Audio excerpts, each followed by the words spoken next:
আসসালামু আলাইকুম, আমি জুবায়ের।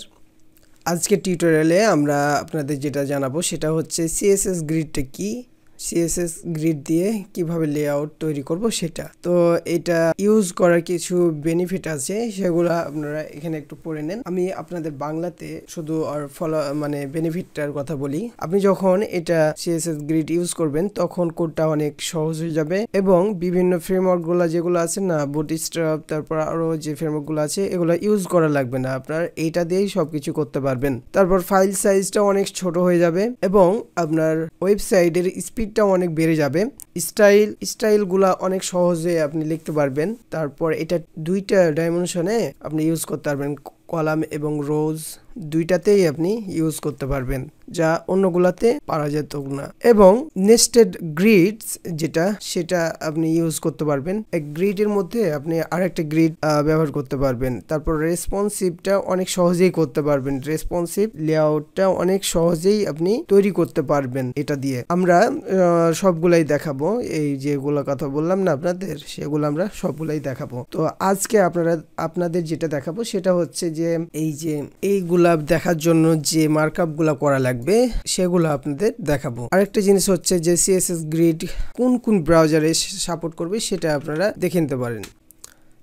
এই ওয়েবসাইটে ঢোকার পর আপনারা দেখে নিতে পারবেন যে সিএসএস গ্রিডটা কিভাবে কোন কোন ব্রাউজারে ইউজ করা যাবে, সাপোর্ট করে সেটা। তো এখানে দেখতে পারেন যে এগুলাতে সাপোর্ট করে, আপনারা একটু ভালো মতন দেখে নেবেন। এখন আমরা যেটা দেখাবো সেটা হচ্ছে যে সিএসএস গ্রিডটা তৈরি করার জন্য আপনাকে প্রথমে কি করা লাগবে, একটা index.html ফাইল তৈরি করতে হবে। তো আমি এটা তৈরি করতেছিলাম, তো এখন আপনাদের নতুন করে তৈরি করে দেখাচ্ছি। index.html একটা ফাইল নিলাম, নেওয়ার পর আমি এই ফাইলটাকে ভিজুয়াল স্টুডিও কোড যেটা আছে সেটাতে ওপেন করব। এটা ডেস্কটপে আছে, আমি ডেস্কটপ থেকে ফাইলটাকে ওপেন করলাম। তাহলে দেখবো যে এই ফাইলটা চলে আসছে। আমি এটাকে এখানে রাখলাম এবং এই ব্রাউজারটাকে এখানে রাখলাম। HTML5 এর যে কোডটা আছে সেটাকে আমি এটা লিখলাম। লেখার পর এখানে যদি দেখি যে আমাদের এখানে গো লাইভ যেটা আছে সেটাতে ক্লিক করলাম, তাহলে এটা স্টার্ট হয়ে গেল। এখন আমরা এখানে যা লিখবো সেটা এখানে দেখতে পাবো। তো আমরা এটা ছোট করে নিলাম, করার পর এখানে দেখেন যে যদি আমরা দিই যে H2 এর মধ্যে হাই, এখানে দেখতে পাবেন। তো আমরা এটা দিলাম যে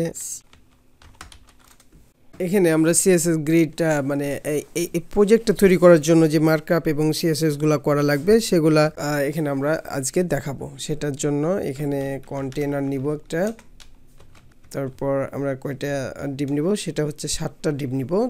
তার জন্য এখানে 7 দিলে পরে এভাবে করে চলে আসবে এবং এখানে আমরা 1 2 3 4 করে লিখে নিব।